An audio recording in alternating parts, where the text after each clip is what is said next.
আসসালামু আলাইকুম। আমি তানজিল আহমেদ নিলয় রাশিয়ার রস্টভ থেকে বলছি। আমি বর্তমানে রস্টভ স্টেট মেডিকেল ইউনিভার্সিটিতে পড়াশোনা করছি। তো আপনারা অনেকে আমাকে কোশ্চেন করে থাকেন যে ভাই আপনি তো রাশিয়াতে মেডিকেলে পড়াশোনা করতেছেন, আমিও পড়তে চাই, বা আমার গভর্নমেন্ট মেডিকেল হয়নি বাংলাদেশে, এখন আমি চাচ্ছি যে বাইরের দেশে পড়াশোনা করব রাশিয়াতে বা অন্যান্য কান্ট্রিতে এমবিবিএস নিয়ে পড়াশোনা করব। তো সেই ক্ষেত্রে দেখা যায় যে অনেকেই বলে যে পড়াশোনা করব, কিন্তু পড়াশোনার পরে আসলে এমবিবিএস এর পরে কি এই বিষয়টা অনেকে জানতে চায় না। আবার অনেকে জানেও না, আবার অনেকে আবার জিজ্ঞাসা করে যে ভাইয়া এমবিবিএস পড়লাম রাশিয়াতে, এর পরবর্তীতে কি করব রাশিয়াতে, বা এর পরবর্তীতে অপরচুনিটি গুলা কি কি আছে, সুযোগ সুবিধা কি কি আছে। তো আজকে এই বিষয় নিয়ে আলোচনা করব যে আপনারা যদি বাইরের দেশে এমবিবিএস পড়েন, সেটা হোক রাশিয়া বা অন্য কোনো কান্ট্রিতে, পড়াশোনার পরে আপনার জন্য রাশিয়াতে কি কি অপরচুনিটি আছে, পাশাপাশি অন্যান্য দেশে কি কি অপরচুনিটি আছে, এবং বাংলাদেশে কি কি অপরচুনিটি আছে, এই বিষয়গুলো নিয়ে। First যে আপনার যে রাশিয়া থেকে এমবিবিএস পড়ার পরে যে অপরচুনিটি গুলো আছে, তার মধ্যে সবচেয়ে বড় অপরচুনিটি হচ্ছে রাশিয়ান সরকার রাশিয়াতে লাইসেন্স এক্সাম দেওয়ার যে ব্যবস্থাটা করে রাখছে। অর্থাৎ ফরেনার যে স্টুডেন্টরা রাশিয়াতে পড়াশোনা করবে, এমবিবিএস করবে, করার পরে তারা চাইলে যদি তাদের চিন্তা ভাবনা এরকম হয় যে তারা রাশিয়াতেই সেটেল হবে, রাশিয়াতেই তারা এজ এ ডক্টর জব করবে, তাহলে তারা ফার্স্টে লাইসেন্স এক্সাম দিতে পারবে। লাইসেন্স এক্সাম দেওয়ার পরে তারা যদি লাইসেন্স এক্সামে পাশ করে যায়, তখন তারা রাশিয়াতে এজ এ ডক্টর জব করতে পারবে। তো সুযোগ সুবিধার মধ্যে এটা হচ্ছে সবচেয়ে বড় সুযোগ সুবিধা, যেটা সেটা একটা। এখন আসি দ্বিতীয় সুযোগ সুবিধা নিয়ে। যেমন দ্বিতীয় সুবিধার মধ্যে আছে সবচেয়ে বড় আর একটা সুবিধা হচ্ছে রেড ডিপ্লোমার বিষয়। এই বিষয়টা অনেকে জানে না, বা অনেকে অজানা থাকতে পারে, তো এই বিষয়টা ভাবলাম বলি। সেটা হচ্ছে যে কোনো একটা স্টুডেন্ট রাশিয়াতে যখন এমবিবিএস করবে, তো সে যখন তার শুরু থেকে শেষ পর্যন্ত, অর্থাৎ ফার্স্ট ইয়ার থেকে সিক্সথ ইয়ার পর্যন্ত প্রত্যেকটা সেমিস্টারে সে যখন এভারেজ একটা ভালো মার্ক করবে, অর্থাৎ রাশিয়াতে কিন্তু ম্যাক্সিমাম যে পরীক্ষাগুলো হয়, এই পরীক্ষাগুলো হয়ে থাকে 5 মার্কের। তো সেই ক্ষেত্রে দেখা যায় যে যদি কোনো একটা স্টুডেন্ট ফার্স্ট ইয়ার থেকে সিক্সথ ইয়ার পর্যন্ত 5 মার্কের মধ্যে প্রত্যেকটা এক্সামে 4 বা 5 এভারেজ এইভাবে পেয়ে যায়, তাহলে সে যখন দিন শেষে এমবিবিএস কমপ্লিট হবে, তখন সে রেড ডিপ্লোমাটা পাবে। আর রেড ডিপ্লোমা পাওয়ার অর্থ কি? রেড ডিপ্লোমা পাওয়ার অর্থ হচ্ছে যখন কোনো একটা স্টুডেন্ট এমবিবিএস কমপ্লিট করলো, করার পরে রেড ডিপ্লোমা পাবে। রেড ডিপ্লোমা পাওয়ার অর্থ হচ্ছে সে তখনই সাথে সাথে রাশিয়ার পিআর অর্থাৎ পার্মানেন্ট রেসিডেন্সিটাও পেয়ে যাবে, এবং পাশাপাশি সে তার জব অপরচুনিটি, যে জবের যে বিষয়টা, সেই জবটাও তার কিন্তু রাশিয়ান গভর্নমেন্ট ইনশিওর করে দিবে। অর্থাৎ পিআর পাচ্ছে সে, এবং তার জবও সে পেয়ে যাচ্ছে। দ্যাটস মিন সে কিন্তু রাশিয়াতে সেটেল হয়ে যাচ্ছে। তো এই যে রেড ডিপ্লোমার বিষয়টা, এই রেড ডিপ্লোমার বিষয়টা কিন্তু অনেকেরই অজানা আছে, যার কারণে এইটা এত বড় একটা সুযোগ সুবিধা রাশিয়ান সরকার দিচ্ছে। ফার্স্টে লাইসেন্স এক্সাম দেওয়ার ব্যবস্থা দিচ্ছে, এরপরে আবার রেড ডিপ্লোমারও অপশন রাখছে। তো এই বিষয়গুলো কিন্তু রাশিয়াতে যারা স্টুডেন্টরা এমবিবিএস পড়তে আসতেছে, তাদের জন্য কিন্তু অনেক একটা বড় অপরচুনিটি।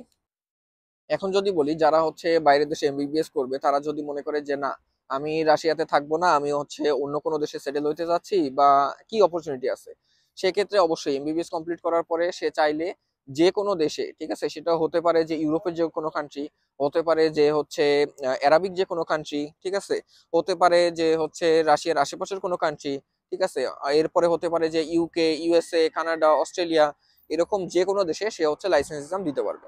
লাইসেন্স এক্সাম দেওয়ার পরে যখন সে কোনো একটা দেশে লাইসেন্স এক্সামে পাশ করে যাবে, তখন সে সেই দেশে এজ এ ডক্টর জব করতে পারবে। এই অপরচুনিটিটা কিন্তু আছে। তো যারা হয়তো বলে যে ভাই আমি রাশিয়াতে মেডিকেল পড়তে যাচ্ছি, এরপরে কি অন্য কোনো কান্ট্রিতে মুভ করতে পারবো কিনা, ঠিক আছে, অবশ্যই মুভ করতে পারবা।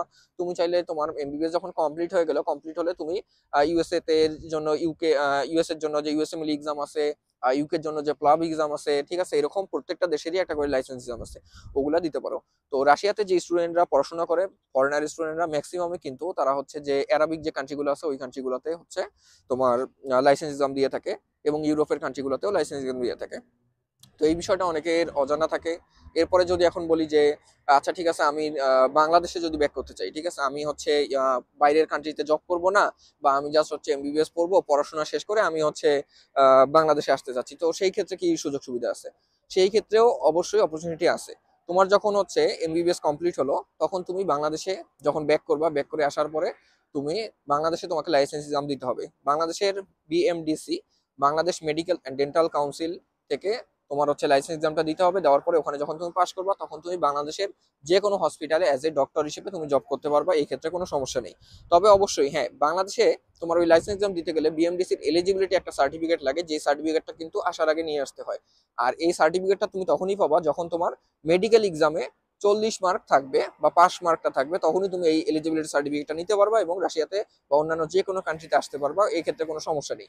বাট এখন যদি বলো যে ভাই আমার তো পাস মার্ক নেই, ঠিক আছে, আমার হচ্ছে 40 মার্ক আসেনি মেডিকেলে, আমি কোনো কারণে 39 পাইছি, আমি 38 পাইছি, এখন আমি কি করবো? আমি কি মেডিকেল পড়তে পারবো না?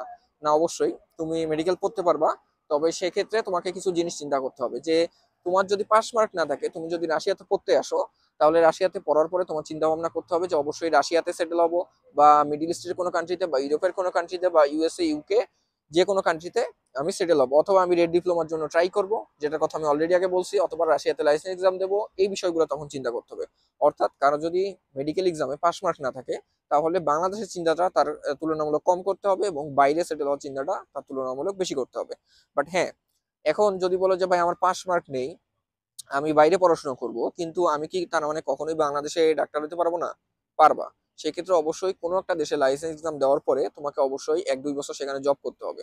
জব করার পরে যখন তুমি বাংলাদেশে তখন ব্যাক করতে পারবা, এবং সেটা হচ্ছে ফরেন ডক্টর হিসেবে, অ্যাজ এ ফরেন ডক্টর হিসেবে তুমি বাংলাদেশে ব্যাক করতে পারবা। এখন যদি বলি যে পোস্ট গ্রাজুয়েশনের কথা বা পিজির কথা, তো রাশিয়াতে যারা হচ্ছে এমবিবিএস পড়বা, মেডিকেল পড়বা, পড়ার পরে তোমরা চাইলে, অনেকে আমাকে জিজ্ঞাসা করো ভাই রাশিয়াতে এমবিবিএস পড়লে কি রাশিয়াতে আমি পোস্ট গ্রাজুয়েশন করতে পারবো, বা আমার পিজিটা কি ওখানেই করতে পারবো? হ্যাঁ, অবশ্যই তুমি করতে পারবা। তুমি যদি চাও যে রাশিয়াতে আমি আমার পিজিটা করব বা পোস্ট গ্রাজুয়েশনটা করব, তুমি করতে পারো।